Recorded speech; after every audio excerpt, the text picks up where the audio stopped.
নমস্কার, আশা করি সবাই ভালো আছেন। আজ আমি রান্না করব ডিমের অমলেট। ডিমের অমলেট করতে লাগবে, আমি দুটো ডিম নিয়েছি।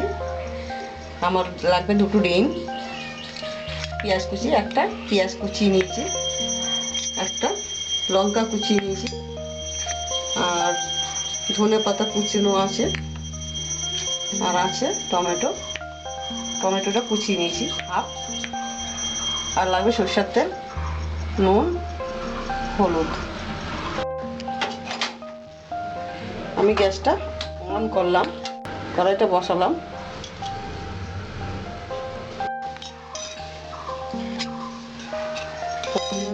পেঁয়াজ কুচিটা নিলাম,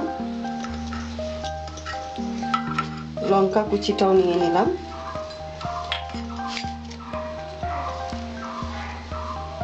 টমেটো কুচাটাও নিয়ে নিলাম,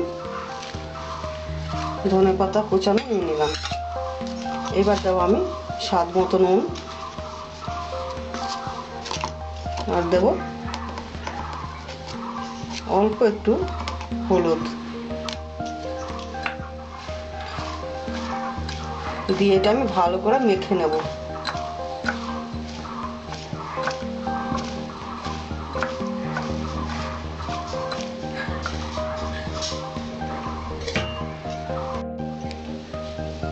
এইবার আমি ডিমটা ফেটিয়ে দিলাম।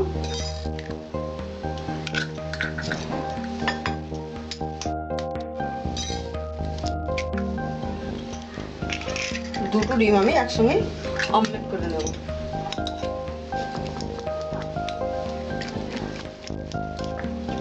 ভালো করে মেখে নিতে হবে চামচ দিয়ে।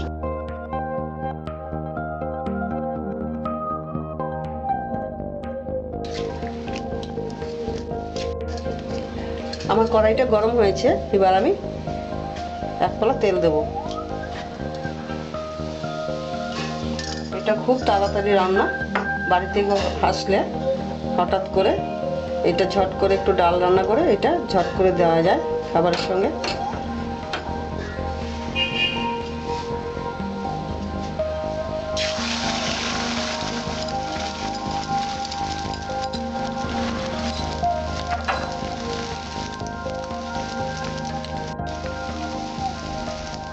এই যে ডিমের অমলেটটা আঁচটা কম দিয়ে করবেন, বেশি আঁচ দিয়ে করলে ভাল লাগবে না, শক্ত শক্ত হয়ে যাবে। কম আঁচে, নরম আঁচে এটা ভালো করে করতে হবে।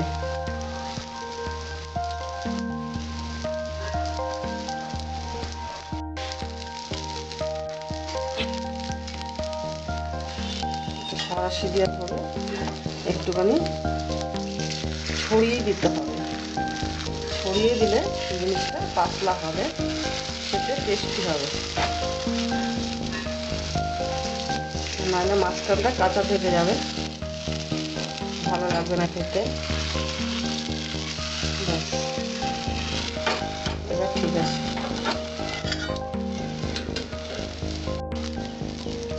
আমার এক পিঠ হয়েছে, এবার আমি ডিমের অমলেটটা উল্টিয়ে দেবো।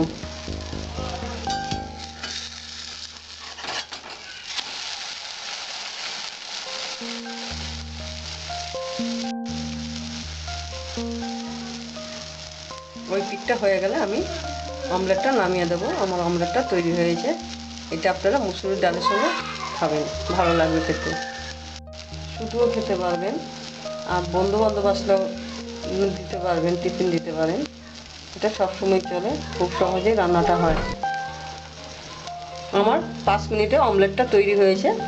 আমি অমলেটটা নামিয়ে দিচ্ছি। আপনারা যখন খাবেন সস দিয়ে ভরিয়ে খেতে পারেন, সস দেওয়া খুব ভালো লাগবে খেতে। আমার ভিডিওটি আপনাদের যদি ভালো লাগে আমার চ্যানেলটিকে সাবস্ক্রাইব করবেন, লাইক ও শেয়ার করবেন। আমার ভিডিওটি দেখার জন্য আপনাদের ধন্যবাদ।